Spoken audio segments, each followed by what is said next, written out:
Samuel, vous me dites lorsque vous êtes prêt. Plus près. En connexion à votre supraconscience, que pouvez-vous me dire au sujet de la nature? Et pour commencer,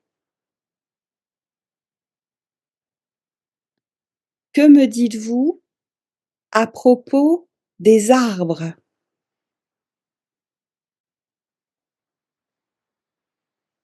Et vous recevez des informations, des images, peut-être des sensations que vous envoie votre supraconscience. Je vois un très grand arbre, très, très lumineux, plein de branches partout. Vraiment un très grand arbre. Et quelles sont les révélations que vous envoie votre supraconscience concernant cet arbre? J'ai le mot fractal qui vient, mais je vais pas juger, mais j'ai le mot fractal. Alors, fractal, c'est l'énergie de l'arbre ou sa configuration? Sa configuration. Essayez d'obtenir d'autres informations. Un arbre, c'est en mouvement. J'ai ça qui vient. Il y a du mouvement dans l'arbre. Et du mouvement qui vient d'où? Est-ce que c'est un mouvement d'énergie? Il y a de la lumière. On monte les racines. Qu'avez-vous comme autre information concernant les arbres ou cet arbre en particulier? D'où vient cette énergie, ce rayonnement? De la nature. Une image de jungle. Donc on déduit que c'est de la nature. Avec beaucoup d'interconnexions. D'accord. La jungle, Dans cette interconnexion, ce sont des vibrations qui sont envoyées, des messages, des informations? oui, oui, des informations. Quel genre d'informations? Des alertes. S'il y a un danger, Oui. l'alerte est donnée à l'ensemble de la jungle. Ouais, c'est un réseau par des racines. Et que font les autres arbres? Ils reçoivent ce message d'alerte? Mmh.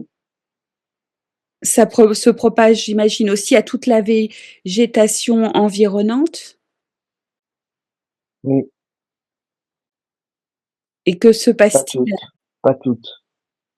Pas à toutes les plantes, d'accord. Non. Auxquelles? Tout n'est pas interconnecté. L'interconnexion se fait-elle en fonction des affinités ou des connivences entre En fonction des espèces. en fonction des espèces? Et lorsqu'un message d'alarme est envoyé, que font chacune de ces plantes, de ces arbres? Qu'est-ce que cela provoque en eux? Elles descendent la sève dans les racines. C'est une forme de retrait de leur présence en profondeur pour se préserver? Mmh. C'est ça. Les infections, les incendies. Ce qui fait que s'il y avait élimination, eh bien, cette concentration pourrait rejaillir après le danger. Mmh. Dès qu'il y a une alarme, toute la sève redescend en profondeur dans les racines. Oui. Ça dépend du type d'alarme. Oui, J'ai du type l'impression qu'il y en a plusieurs types, en fonction du message. du Je message. pense qu'il y a plusieurs types de messages. Des messages, par exemple, qu'il y a un arbre qui décide de mourir, ou qu'il y a un nouvel arbre dans la forêt, il faut le laisser grandir, ce type de message. Et est-ce qu'il y a des messages de sympathie, si on peut dire comme ça, entre les différentes espèces, qui permet à chacun d'évoluer? Ou alors y a-t-il parfois des conflits? Il y a de la co-création, oui, de l'interconnexion, comme partout dans la nature. Et quand on parle par exemple de plantes invasives, Toutes les plantes sont invasives, mais chacune a leur vie. est-ce que c'est un peu comme la loi de la jungle, la loi du plus fort? Mm, c'est ça. Ce qu'on détermine comme invasif, c'est juste à l'échelle humaine. Parce que sur une échelle beaucoup plus grande, il y a un équilibre qui se... Ouais. Mais rien n'est invasif dans la nature, D'accord. ou tout l'est. Et tout se réajuste au fur et à mesure. Mm. Et comment se passe l'interaction de l'homme avec la nature, par exemple avec les arbres, avec la végétation, quand l'intention de l'homme ou des humains est aimante à son égard. Est-ce que les arbres le ressentent? Qu'est-ce que cela crée en eux? Il n'y a pas de sentiment, il n'y a pas d'émotion dans les arbres. C'est juste de l'énergie. Une source d'énergie. Mhm. Et un être humain qui ressentirait justement des sentiments positifs à l'égard d'un arbre ou d'une forêt, euh, les arbres n'ayant pas d'émotion, comment ressentirait-il ce qui est envoyé au niveau énergétique? Est-ce qu'ils ressentent l'affinité qu'éprouvent certains humains pour eux? Non. Alors c'est un peu plus compliqué que ça. C'est un échange d'énergie qu'il y a entre Oui, l'humain voilà, c'est ça. et les arbres et la nature, un échange. Oui, oui, oui, non, c'est pas un échange.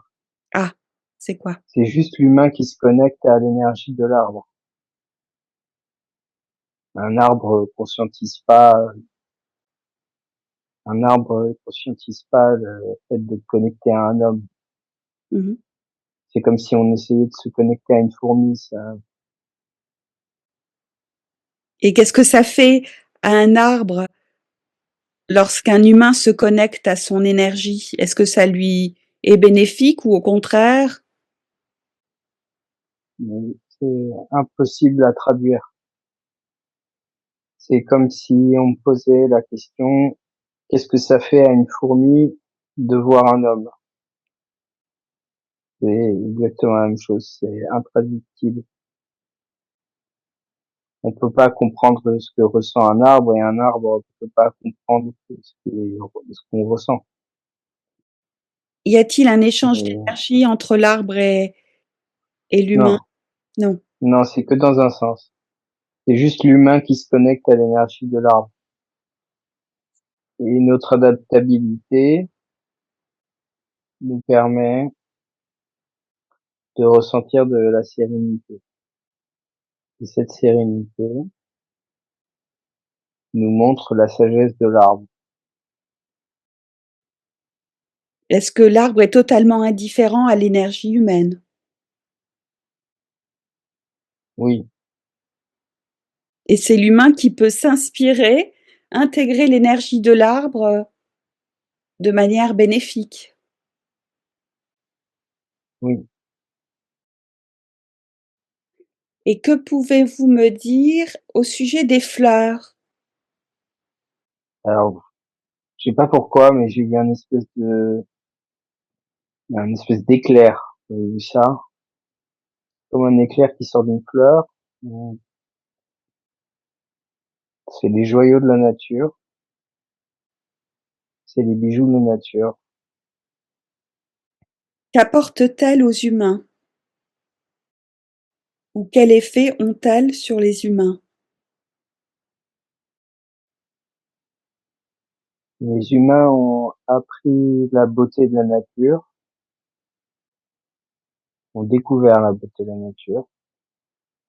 C'est hypnotisant chez l'être humain, à ceux qui y sont réceptifs. Ça peut être les couleurs, les formes, les odeurs des fleurs Mhm. Mais qui les fleurs, quand elles sont naturelles, hein, oui, on parle de ce comportement-là dans la nature. elles ont un effet captivant sur l'être humain Mhm. qui va éveiller quoi en l'homme? Que la nature est belle. Cela va avoir des effets sur ses sensations, ses émotions, son esprit? Oui, Vous évoquiez tout à l'heure que les arbres apportaient une forme de sagesse, de sérénité à l'humain qui les appréciait. Et là, concernant les fleurs, c'est plus un effet hypnotique et qui va éveiller la sensibilité de la beauté de la nature. et l'effet concret sur l'homme. Joie, harmonie, Joie, harmonie, oui. amour, Cela va permettre aux humains de d'éveiller davantage leurs belles émotions, leurs beaux sentiments. comme devant un champ de coquelicots. On dit tous waouh. Tous waouh devant un champ de coquelicots. D'accord. Et est-ce que l'effet est le même lorsqu'il s'agit de fleurs coupées qu'on a mis chez soi dans un vase? Oui, Elles apportent aussi une émanation qui nourrit l'homme. oui. Et les fleurs qui ont été coupées, est-ce que ressentent-elles? Pareil que la fourmi, intraductible. Alors, les plantes, les fleurs que l'on coupe, parfois pour l'esthétique, pour se faire plaisir ou pour s'alimenter, est-ce qu'elles ressentent une souffrance? Non, on parle d'une fleur. Et attention à l'anthropomorphisme. Oui, donc c'est vraiment différent. La nature, c'est juste un environnement. La nature, c'est secondaire. C'est un allié. Pourquoi la nature est-elle secondaire? La nature est puissante, mais c'est juste un pont pour l'être humain vers les forces occultes, Qu'est-ce que vous entendez par force occulte? l'invisible, l'énergie, le magnétisme. C'est ce qui permet à l'humain de se reconnecter à l'invisible. Oui, Et c'est bien sûr très important aussi pour son bien-être incarné terrestre, pour sa santé. oui, oui, Mais c'est plus que ça permet à l'être humain de faciliter sa connexion oui, avec l'invisible. avec l'invisible, c'est-à-dire avec sa supraconscience, son corps d'énergie, Et l'invisible en général. Oui. Sur Mars, par exemple, comment on définit la nature sur Mars? Le désert, c'est la nature quand même. Oui. La nature sur Terre, c'est la nature de l'homme, à l'image de l'homme. Et chaque planète a sa propre nature. Donc ça veut dire que la nature terrestre sur Terre est en écho, est en résonance avec la nature humaine. L'homme est le résultat de la nature, mais pas l'inverse. L'homme est le résultat de la nature et en même temps la nature permet à l'homme le passage, la connexion avec l'invisible. Mhm. Est-ce que vous avez d'autres choses encore à révéler au sujet de la nature? Elle souffre. Ben, ouais, on peut terminer sur une note positive. Oui, Mhm. elle Ouais. souffre parce qu'elle est détruite et peut-être parce que les humains s'en détachent. Mais l'être humain aussi souffre. Que faudrait-il pour que la nature cesse de souffrir, que l'humain le cesse aussi et qu'il y ait à nouveau une connexion entre nature et homme? Que l'être humain grandisse. Qu'entendez-vous par grandisse? Évoluer. Qu'il évolue, qu'il grandisse, qu'il passe certaines étapes. Qu'il cesse de répéter toujours, toujours les mêmes schémas pour aller vers d'autres ouvertures, d'autres actions, Oui, oui. vraiment aligné, en connexion avec la totalité de lui-même? Est-ce qu'un humain qui aime la nature, même si la nature ne ressent pas, n'a pas d'émotion ni de sentiment, mais est-ce que ça peut aider la nature à moins souffrir? Non, Qu'est-ce qui peut aider la nature alors? c'est pas la même souffrance que l'être humain. C'est pas une souffrance émotionnelle comme nous on l'entend. C'est une autre souffrance propre à la nature. Et l'énergie de la nature qui est en souffrance, mais pas la nature elle-même.